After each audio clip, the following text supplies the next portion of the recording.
మన వివాహ సంస్కారంలో వరుడు చిన్నవాడైనప్పటికీ కూడా, వయసులో కన్యాదాతలు పెద్దవాళ్ళైనప్పటికీ కూడా వరుడి యొక్క పాదాలు కడిగి కన్యాదానం చేయడం అనేది ఒక ప్రధానమైనటువంటి ఘట్టం. మరి పెద్దవాళ్ళైనటువంటి కన్యాదాతలు చిన్నవాడైనటువంటి వరుడు పాదాలు కడగడం ఏమిటండి అనే సంశయం చాలామందికి కలుగుతూ ఉంటుంది. దానికి కారణం ఏమిటంటే, మనం వివాహానికి ముందుగానే, అంటే రాత్రికి వివాహం అనగా ముందు రోజున కానీ, లేకపోతే ఆ ఉదయం కానీ, లేకపోతే 2 రోజుల ముందు కూడా పెళ్లి కుమారుని చేస్తారు. పెళ్లి కుమారుని చేయడం అంటే అర్థం ఏమిటంటే, ఆయనలో శ్రీమన్నారాయణమూర్తి యొక్క స్వరూపాన్ని ఆవహింపజేయడం. ఆ విధంగానే వధువుని కూడా పెళ్లి కంటే ఇంకా చాలా ముందుగా, ఉదయం కానీ లేకపోతే ఆ ముందు రోజు కానీ ఆ విధంగానే పెళ్లి కుమార్తెని చేస్తారు. అంటే అర్థం ఏమిటంటే, సాక్షాత్తు లక్ష్మీ స్వరూపాన్ని ఆ వధువులో ఆవహింపజేయడం. ఇప్పుడు ఏ వివాహమైనా ఏ ఆగమంలో అనుసరించి చేస్తున్నప్పటికీ కూడా లక్ష్మీనారాయణులకు జరిగేటటువంటి వివాహంగానే ఆ మూలమంత్రాలు ఉంటాయండి. ఆ విధంగానే ఉంటాయి మంత్రాలన్నీ కూడా. అంచేత ఇక్కడ కన్యాదాత కూడా సముద్రుడు.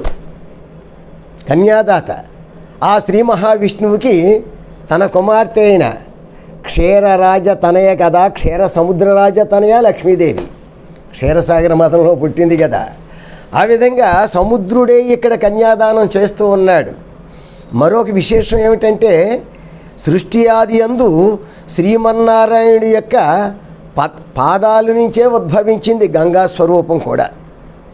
అందుకు ఇక్కడ ఆ గంగాదేవి సముద్రుడు కూడా ఆ శ్రీమన్నారాయణుడి యొక్క పాదాలని అభిషేకిస్తూ పాద ప్రక్షాళన కావిస్తూ అప్పుడు ఈ లక్ష్మీ స్వరూపురాలైనటువంటి వధువుని ఇస్తారు.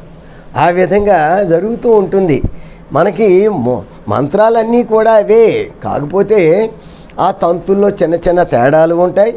ఇక మన వివాహాలకి దానికి కూడా గోత్ర ప్రవల్లో కానివ్వండి, లేకపోతే ఆ మాంగళ్య ధారణ సమయంలో కానీ స్వల్పమైనటువంటి తేడాలు వస్తూ ఉంటాయి. ఉదాహరణకి మాంగళ్య ధారణ జరిగేటప్పుడు మన ఇళ్లల్లో వివాహాలకైతే మాంగళ్యం తంతునానేన మమ జీవన హేతునా కంఠే బద్నామి శుభకే త్వం జీవ శరదాం శతం అని ఆ మాంగళ్య ధారణ కావిస్తాడు వరుడు.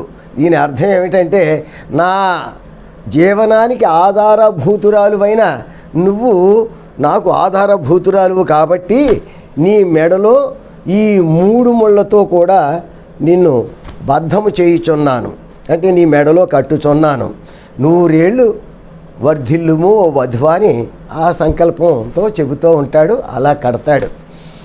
ఇక దేవతా కళ్యాణాల్లో అయితే మాంగళ్యం తంతునానేన లోకరక్షణ హేతునా కంఠే బద్నామి శుభకే త్రైలోక్యం మంగళం కురు. ఈ 3 లోకాలకి కూడా శుభాలు చేకూరాలనేటటువంటి ఆ ఉద్దేశంతో ఓ లక్ష్మీదేవి స్వరూపురాలైన ఓ వధువ, నీ మెడలో ఈ తాళిని, ఈ 3 ముళ్ళ బంధాన్ని బద్ధము చేయుచున్నాను అని అర్థం అక్కడ. ఆ విధంగానే ఉంటాయి. ఇక 3 ముళ్ళకి విశేషం ఏమిటండి? త్రిమూర్తులకు ప్రతీక, త్రిమాతలకు ప్రతీక, త్రికాలాలకు ప్రతీక, త్రిగుణాలకు ప్రతీక, మనస వాచ కర్మణ అనేటటువంటి త్రికరణాలకు ప్రతీక. ఇక చతుర్విధ పురుషార్థాలలో గృహస్థాశ్రమం కేవలం 3 ధర్మాలకు మాత్రమే వర్తిస్తుంది. 3 పురుషార్థాలకు మాత్రమే. ధర్మేచ అర్థేచ కామేచ త్వయైష నాతిచరామి అని ప్రమాణం చేయిస్తాడు. కన్యాదాతే వరుడి చేత చేయిస్తాడు. అంటే ధర్మ సంబంధమైనటువంటి విషయాల్లో కానీ, ధన సంబంధమైనటువంటి విషయాల్లో కానీ, కామేచ అంటే కోరికలు నెరవేర్చుకోవడంలో కానీ ఈ వధువును నేను అతిక్రమించాను, నాతి చరామి అని ఆ 3 ముళ్ళ బంధాన్ని చేయిస్తూ ఉంటారు. అప్పుడే కాళ్ళు కడుగుతారండి. అప్పుడే ఇంకా ముందుగానే పాద ప్రక్షాళన జరిగిపోతూ ఉంటుంది. సాక్షాత్తు శ్రీమన్నారాయణుడికి, సాక్షాత్తు లక్ష్మీదేవికి అక్కడ వివాహం జరుగుతున్నట్టుగానే ఈ మంత్రాలన్నీ కూడా ఉంటాయి. ఏ దేవతా కళ్యాణానికి జరిగినా, ఏ ఆగమ శాస్త్రాన్ని అనుసరించి జరిగినా, చివరికి ఋగ్వేద పద్ధతిని అనుసరించి జరిగినా, యజుర్వేద పద్ధతిని అనుసరించి జరిగినప్పటికీ కూడా మూల మంత్రాలు శ్రీమన్నారాయణమూర్తికి, శ్రీ మహాలక్ష్మీదేవికి జరుగుతున్నట్టుగానే ఉంటాయి. అంచేత ఆయన పాదం నుంచి పుట్టింది పద్మం కూడా ఆ గంగా స్వరూపం. సముద్రుడే ఆయనకి కన్యనిస్తున్నాడు. అంచేత ఆ జలాలతో ఆ నారాయణ స్వరూపుడైనటువంటి ఆ వరుణ్ణి పాదాభిషేకం, పాద ప్రక్షాళన కావిస్తారు అని మనవి చేస్తూ